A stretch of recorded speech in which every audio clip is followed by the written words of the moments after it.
excited. Settle down. This is the Dan Corder Show. South Africa is a movie. Welcome to the watch party! Okay, you can still be a little excited.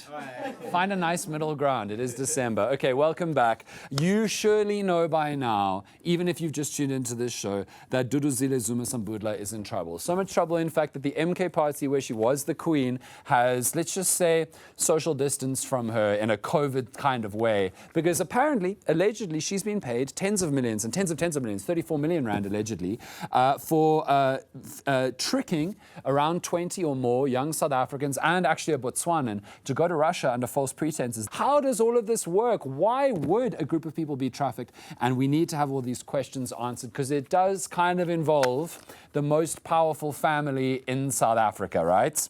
Like there's somewhere between the Kennedys and the Kardashians, the Zumas are.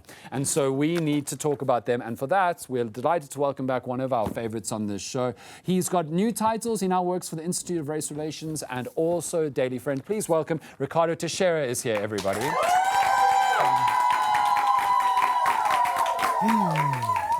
So Ricardo just went, And that is exactly the energy I like to bring to an interview. You know what I'm saying? Okay, so Ricardo, what the hell is going on?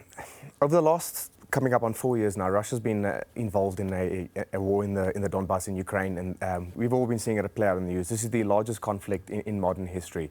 It has caused an estimated 1.1 million casualties on the Russian side. So they have had a huge need for manpower. It's been a very manpower-intensive conflict, very high casualty rates.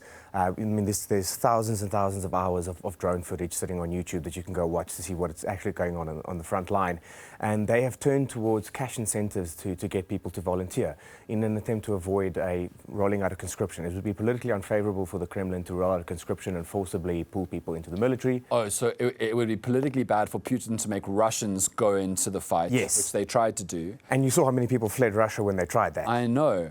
And then I don't know if you guys saw, but they had North Koreans for a while. Yes, North Koreans were fighting for Russia. 15,000 North Koreans fought, and it's been a rough time for the Russians. And in this need for manpower, while avoiding a conscription, something the Russians have done is offered cash incentives, and this has gone up, and this has caused a bit of an interesting thing in the Russian economy, because you've seen people be like, well, this is the most amount of money that have been offered. We've seen somewhere between $22,000 and $40,000 sign-up bonuses in some instances. Wow. Just from the Ministry of Defense. Then there's also per province. The provincial governors have had to push out their own cash incentives to try and get people from their areas to try and sign up, because the Russians want to spread the load across the provinces. So there have been very, very big cash bonuses brought up. And aside from this, I mean, there have been ads in Russia about how this family's struggling, and then suddenly they have a new car, and it says, oh, how did they get this new car? Their son signed up.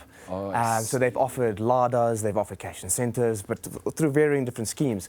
So it seems what has happened here is that people from all over the world, we've seen people from India, Kenya, Colombia, Venezuela, Nepal go over to fight for Russia, but we've also seen people falsely end up there being recruited out of the prison systems, like I believe it was a Tanzanian male who was working as like a delivery guy who accidentally couriered drugs and was thrown into prison and then was then thrown into the front line. Because that's the qualifier of why it's trafficked, right? You're led there under false pretenses. Yes. Like if they knew, then they just got recruited. But if they were told, and I mean, there was that interview a few days ago of the Botswanan mother of the Botswanan son who was there, who was told, you're going to get bodyguard training, then come back to South Africa and work for the eNCA party. And that's where I need to ask you, what on earth is going on between the Zumas and Russia? Like, why is it that Duduzile Zuma is involved in this, allegedly? There have been a lot of dodgy dealings between the Zuma family and Russia over the years. I mean, Zuma's obviously famously gone over a couple times and paid visits like this last weekend. So what exactly the connection is a very big question. We can only speculate. We don't know yet. I suppose and I hope that the Hawks are investigating those links. But that is where this all gets tricky, because it's through those links that these individuals were taken to Russia under false pretenses. Now, the big crime here is the violating the Foreign Military Assistance Act and then the Human Trafficking Act. So what's illegal about helping a foreign military as a South African? So this all ties back to in the late 1990s, with the end of the border war and the transition to democracy and the fall of the apartheid government. There were a lot of members from the apartheid security services that had a very particular set of skills, you could say. Like Liam Neeson. Yes, that were very good at what they did, but no longer had a place to apply it.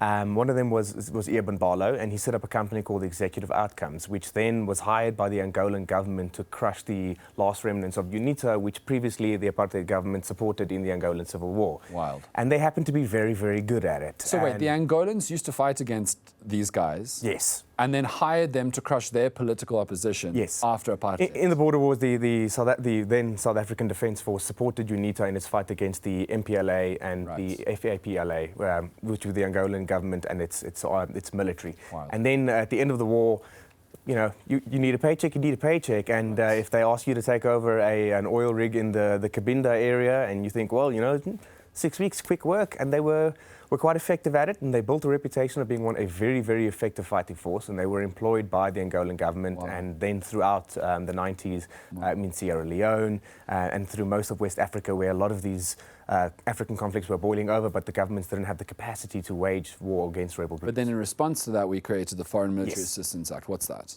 So the Foreign Military Assistance Act outlaws any sort of supporting activity for a foreign government in war. It's providing material, training. It even goes as far as criminalizing the giving advice. It's even illegal to provide advice. As a South African? As a South African to a foreign military? Yes.